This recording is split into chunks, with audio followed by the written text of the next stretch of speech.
In this lesson, we'll take a look at how we can start to transform our geometry. So by transform our geometry, I mean, let's say that we want to move it, rotate it, or scale it in our 3D view. So here we have a couple of objects here from our last lesson, and let's say that we now want to start to move these objects around in 3D space. Well, the first thing that we want to do is to actually select the object. So right now you can see that we have an object selected because we have the selection bracket here. If I click off into our viewport, you can see that now nothing has been selected. So the first key step is to actually select our objects, and we can see that as we select those, the selection bracket comes on. If you want to turn that bracket off, you can just hit J on your keyboard and J again to toggle that back on. Okay, so now that we have our objects selected, now we need to actually decide how we want to transform our object. So let's say we want to move our object. We can come up here and choose to select and move, which will turn on the move gizmo here. Or if we go ahead and hit Q to go back to selection, we can actually hit W on our keyboard, and that will do the same thing. So W will activate move, E will activate rotate, and R, if I hit R, will activate scale. Okay, and so E and then W. So those are the hotkeys for our transforms. Now once we have move selected, we can now come in, and if we just click on the torus, you can see we can move that around. Okay, clicking also on the different axes will allow us to move those in a particular axis. Then the Z axis, and you can see how that axis is highlighted. Also, you can see as I come over this plane here between the Z and the Y axis, it highlights. This will allow us to move it just on that particular plane. And if I go ahead and take a look in our 3D, our views, you can see how that is actually moving. Okay, we can come in here, and if we just want to move it along this plane, you can see it's not moving up and down in the front and left view. So that will allow you to isolate and you know, just move it along the different axes that you want. Okay, and that's based on whichever one of these axes is highlighted.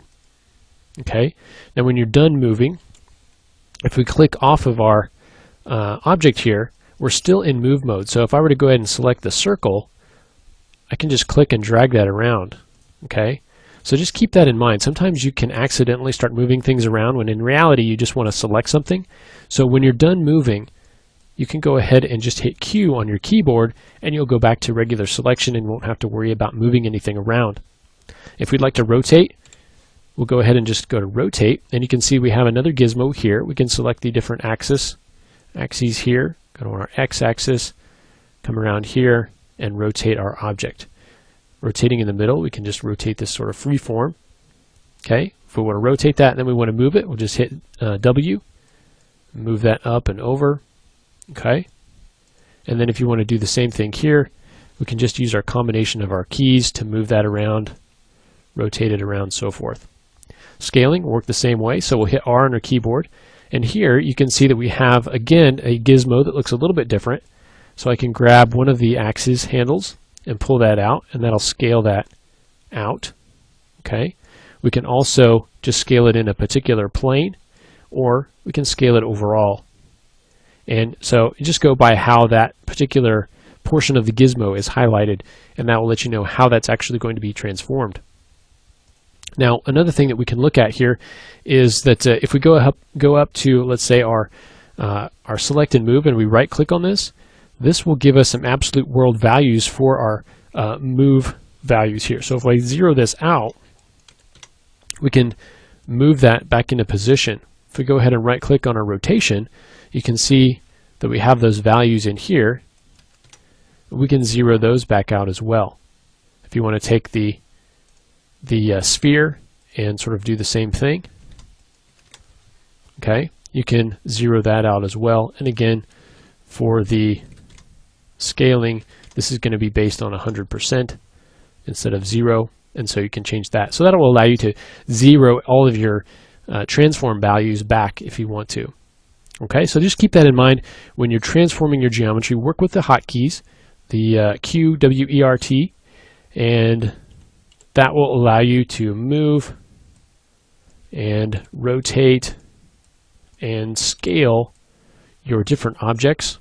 Okay, and just remember, you're going to be in that mode until you get out using the Q key to go back and now select geometry without accidentally moving it. So definitely something to keep in mind.